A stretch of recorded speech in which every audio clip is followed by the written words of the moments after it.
Brought to you by NBC bearing, भारताची पहिली bearing उत्पादक। मी काल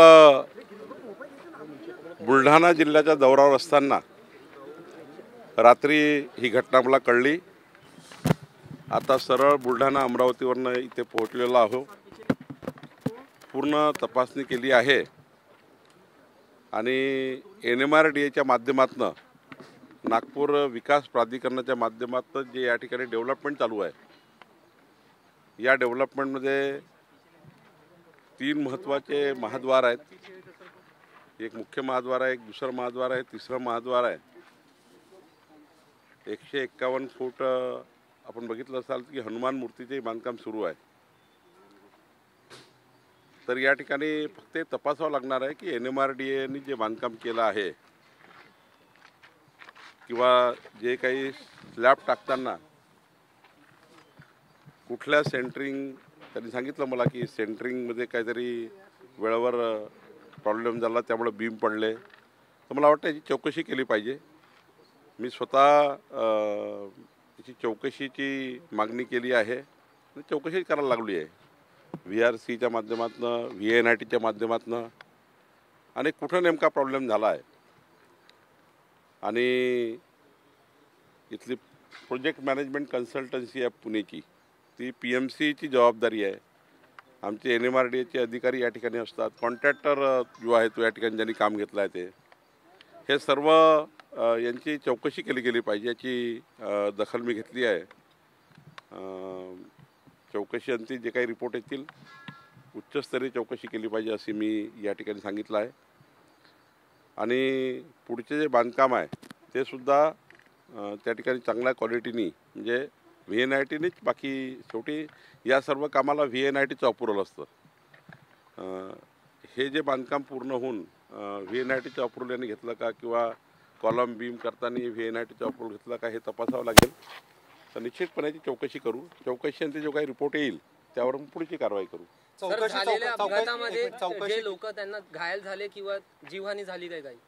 एक चांगलं झालं की आई महालक्ष्मीच्या कृपेने कुठलीही जीवहानी झाली नाही। 8 जे त्या ठिकाणी जखमी आहेत त्यांना आता सुटी झाली आहे। 5 लोकांना अलेक्सिस आणि मॅक्समध्ये ॲडमिट आहे। एकांना थोडी ब्रेन इंजुरी आहे। बाकी तर जवळपास सर्व स्टेबल आहे असं मी आता विचारलेलं आहे। कोणतीच जीवहानी झाली नाही, सर्वांचेच प्राण वाचलेले आहे आईच्या कृपेने। पण खऱ्या अर्थाने अशी दुर्घटना होणे हे काही योग्य नाही आहे। याची चौकशी आम्ही करणार आहोत। आपण चौकशी करणार आहे, पण त्याच्यासाठी अशी काही कालमर्यादा ठरवून देणार की किती दिवसात चौकशी करा आणि काय कसं? त्याच्यामध्ये VNITची चौकशी केली पाहिजे। अजून काही कुठल्या चौकशा कराव्या लागतील, कारण अधिकारी NMRDA, हे काही कोराडी महालक्ष्मी संस्थांचं काम नाही आहे। हे NMRDA सरकारच्या माध्यमातून आपण NMRDAला काम दिलं आहे। त्यानंतर VNIT याच्यावर देखरेख ठेवतं। त्यानंतर प्रोजेक्ट मॅनेजमेंट कन्सल्टन्सी आहे, ती देखरेख ठेवतं। 3 देखरेख ठेवतं, 3 विभाग।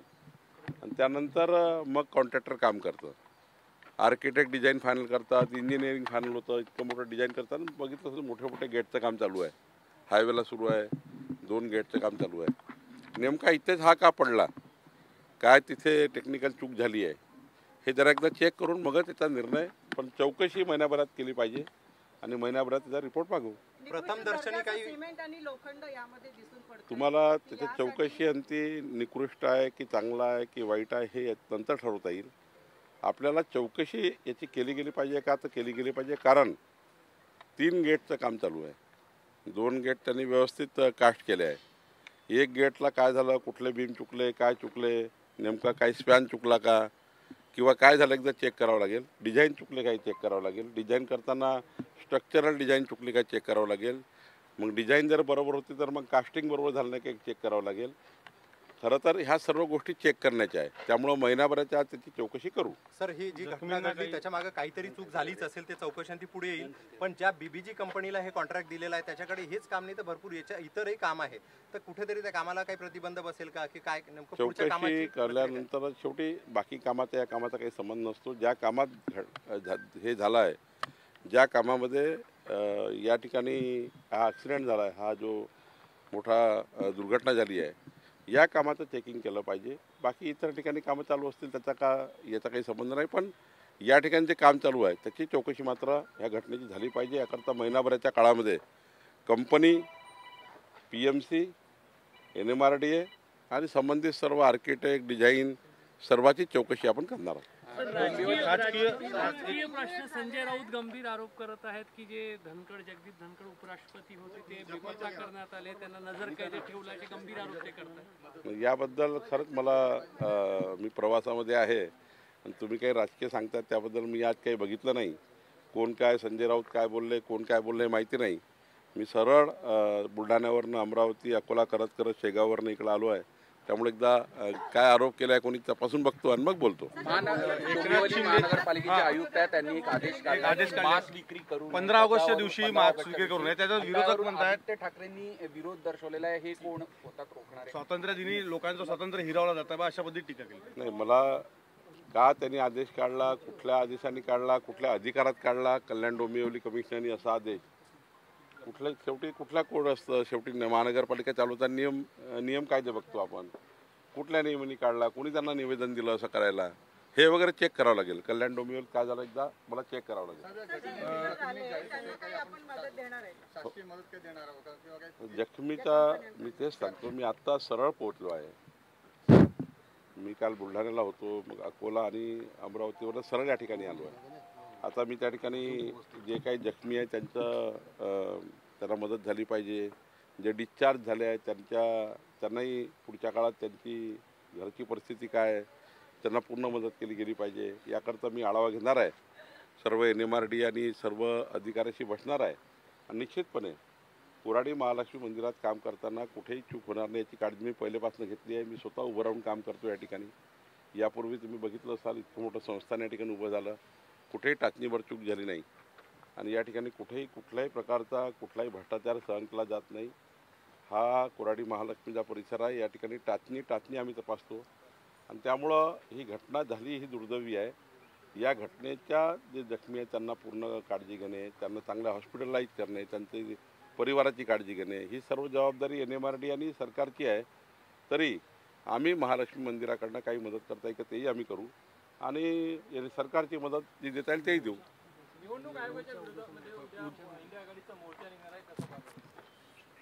इथं फ्लॉप शो झाला आहे याच्यापूर्वी खूप वेळा यांनी केला आहे.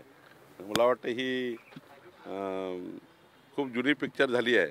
घासून ती आता इतकी घासलेली आहे, कोणी याला पाहायला तयार नाही. आणि इंडिया आघाडी कशाकरता मोर्चा काढते? मी तर आव्हान केलं आहे की पूर्ण निवडणुकीच्या काळात, लोकसभेच्या निवडणुकीच्या काळामध्ये काँग्रेस पार्टी आणि अलायन्सला जास्त मतं मिळाली, तेव्हा ती मतदार यादी, तेव्हा कुणी ऑब्जेक्शन घेतलं नाही, तेव्हा काँग्रेस काही बोलली नाही, कारण 31 सीट निवडून आल्या. ज्यावेळी काँग्रेस हरली आणि त्या काळामध्ये जेव्हा निवडणूक चालू असतं त्या काळामध्ये 1 लक्ष बूथवर त्या पक्षाचे प्रतिनिधी असतात, बूथ लेवल एजंट प्रत्येक पक्षाचे असतात. त्यांनी मतदार यादीवर ऑब्जेक्शन घ्यायचं असतं, त्यांनी मतदानाची पेटी सील करतो तेव्हा ऑब्जेक्शन घ्यायचं असतं. दिवसभर बूथवर मतदार कोण आले, म्हणजे तुम्ही जेव्हा मतदान करायला जाता तिथे बूथ लेवल एजंट बसतात पक्षाचे, ते बोगस मतदान चालू आहे की खरं आहे ऑब्जेक्शन घेतात तिथे. म्हणजे या पूर्ण प्रक्रियेत कुठं ऑब्जेक्शन नाही आहे. पेटी सील करतानापर्यंत कोणी काँग्रेस पार्टीच्या एकही कार्यकर्त्यांनी ऑब्जेक्शन केलं नाही. अच्छा, जे निवडणूक हरले आहेत ते बोलत नाही. बाळासाहेब थोरात त्यांनी मान्य केलं मी निवडणूक हरलो. या ठिकाणी नाना पटोले यांनी मान्य केलं की मी मशीनवर हरलो आणि बॅलेटवर जिंकलो. वडेट्टीवारनी मान्य केलं की मला कमी मतं मिळाले. म्हणजे त्यांच्या पक्षाचे जे नेते हरले आहे महाराष्ट्रामध्ये, शरद पवारांचे नेते हरले, त्यांनी मान्य केलं की हे तर आम्ही हरलोच आहे. मग तुम्ही प्रक्रिया पूर्ण होतपर्यंत निवडणुकीचा निकाल लागेपर्यंत आणि आत्तापर्यंत कुणी निवडणुकीच्या बूथच्या मतदार यादीवर काही प्रश्न उपस्थित केले नाही. आता करतायत. आता मात्र दुसरं आव्हान आहे त्यांना की आता पुन्हा निवडणूक आहे 3 महिन्यांनी महाराष्ट्रामध्ये, तेवढ्याच निवडणूक आहे, 13,000 पदाच्या निवडणूक आहे आणि आता मतदार याद्या पुन्हा लागणार आहे. या प्रभागाच्या लागणार आहेत, जिल्हा परिषद गटाच्या लागणार आहे, गणाच्या लागणार आहे, महानगरपालिकेच्या लागणार आहे. तेव्हा मतदार यादी आत्ता तपासून घ्या. म्हणजे उद्या जर निवडणूक हरले तर हे म्हणायला स्कोप नाही की मतदार यादी चुकीची होती. मतदार यादी तपासण्याकरता प्रत्येक पक्षाला कलेक्टर जाहीर करतं मतदार यादी, प्रभाग जाहीर करतात. मी तुम्हाला सांगतो, यावेळी सुद्धा आता नवीन मतदार जी आता निवडणूक होणार आहे, यामध्ये 51%च्या वर मतं घेऊन भाजपा महायुती जिंकणार आहे.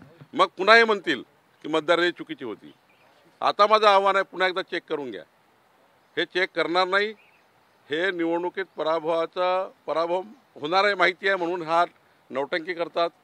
आता शरद पवार साहेबांनी नवीन नौटंकी चालू केली. ते म्हणतात की ओबीसी बद्दल त्यांना पुळका आला.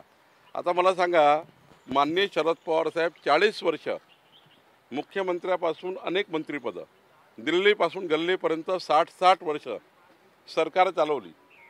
कधी त्यांनी ओबीसी आयोगाला संवैधानिक दर्जा दिला? कधीच दिला नाही. मोदीजींना यावं लागलं तेव्हा ओबीसी आयोगाला संविधानिक दर्जा मिळाला. माननीय मोदीजी आल्यानंतर जातनिहाय जनगणना जे काँग्रेस पार्टी कधीच करू शकली नाही. देशातल्या 33 पेक्षा जास्त जाती, सर्वच समाजामधल्या SC ST OBC आणि जेवढ्या कॅटेगरी आहे, सर्व समाजाची जातनिहाय जनगणनेची मागणी कधीच त्यांनी मान्य केली नाही, ते मोदीजींनी केली.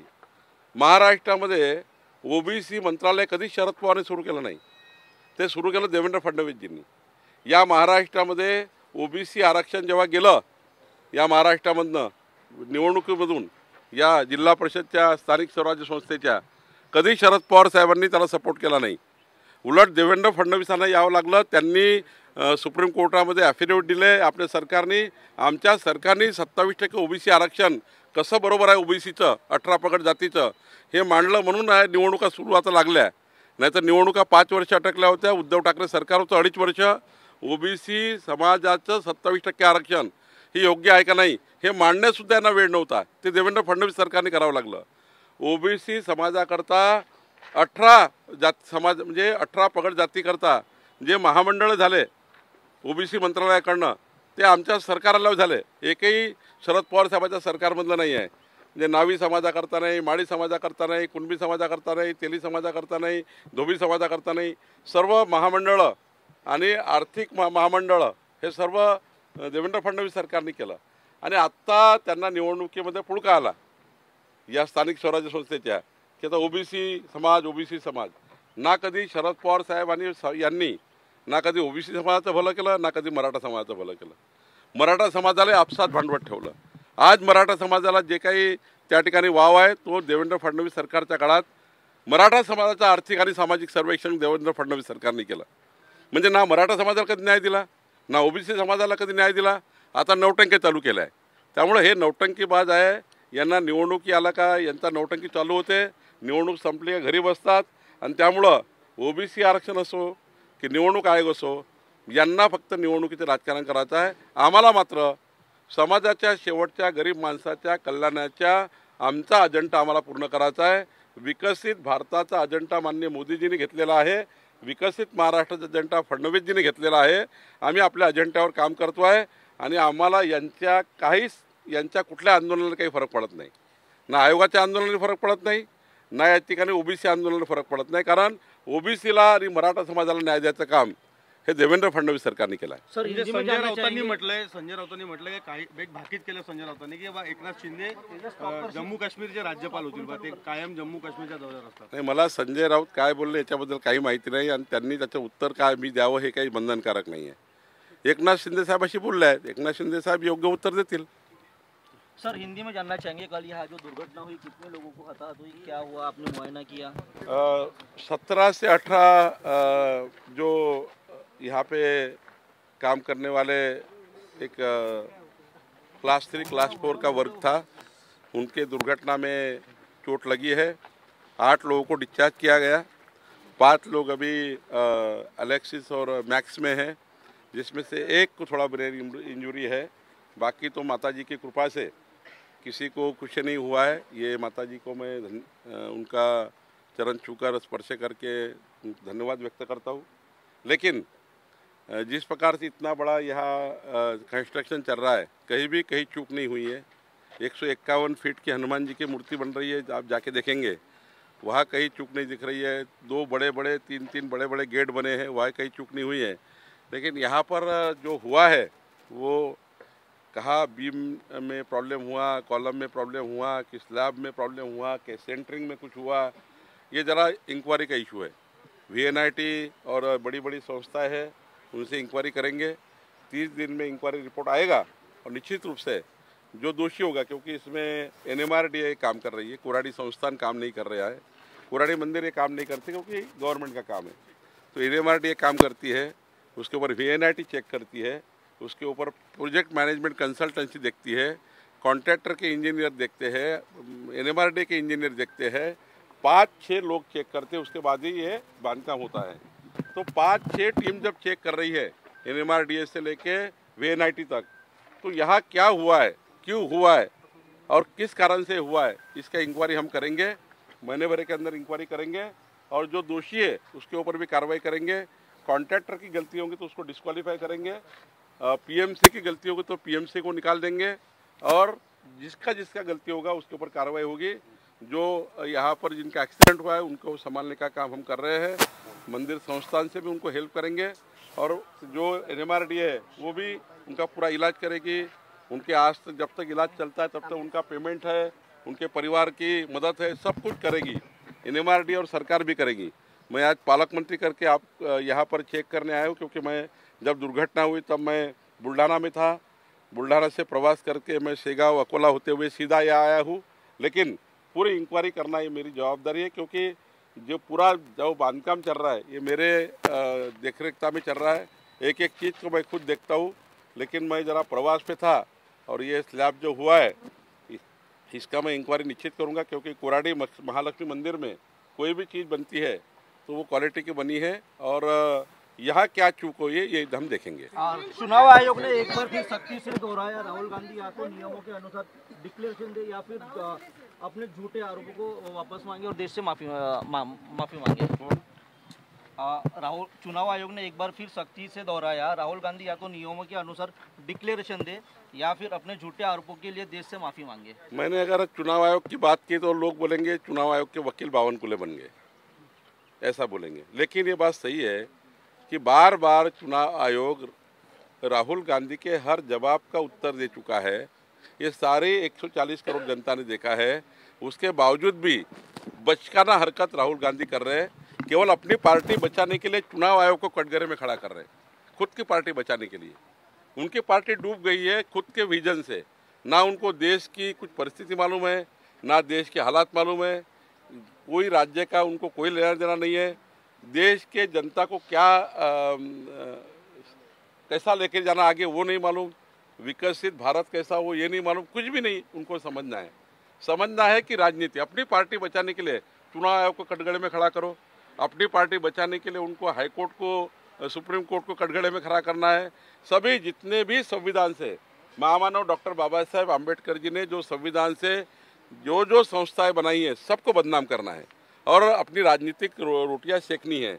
इनको कुछ लेना देना नहीं है, झूठा बोलना है, झूठ बोलना है और पब्लिक के सामने जाना है।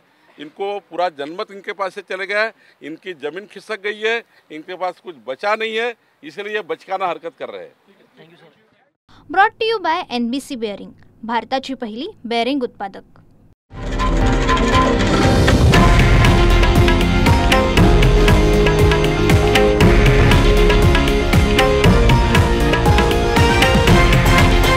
हे आहे देशातील नंबर 1 न्यूज नेटवर्क आणि आपण पाहत आहात TV9 मराठी, एकमेव।